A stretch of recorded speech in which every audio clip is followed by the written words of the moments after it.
இந்த கணவர்மார்கள் இருக்காங்களே, அவங்கள பொறுத்த வரைக்கும் நல்லா உழைப்பாங்க, நல்லா சம்பாதிச்சு காசு பொண்டாட்டி பிள்ளைங்க அம்மாவுக்குன்னு நல்லா செலவு பண்ணுவாங்க, வேணுங்கிறதெல்லாம் வாங்கி கொடுப்பாங்க. ஆனால் அவங்களுக்குன்னு எந்த ஒரு பொருளும் வாங்குறது கிடையாது. மிஞ்சி மிஞ்சி போனால் பைக்கு வாங்குவாங்க அவங்க ஆசைப்பட்ட மாதிரி. அந்த பைக்கில் கூட அவங்க வேலைக்குன்னு தான் யூஸ் பண்ணுறது, நம்மளை கூட்டிகிட்டு தான் சுற்ற வேண்டியது. ஆனால் நமக்குன்னு என்ன ஆசைப்பட்டு கேட்டாலும் அவங்க கஷ்டப்பட்டு உழைச்சி சம்பாதிச்சு வாங்கி கொடுப்பாங்க. ஆனால் நம்மளோட இது ஒரு செயின் வாங்கி கொடுக்குறாங்க.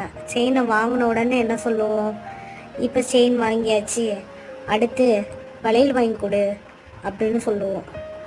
இப்படி தான் அவங்க லைஃப் போய்கிட்டே இருக்குது.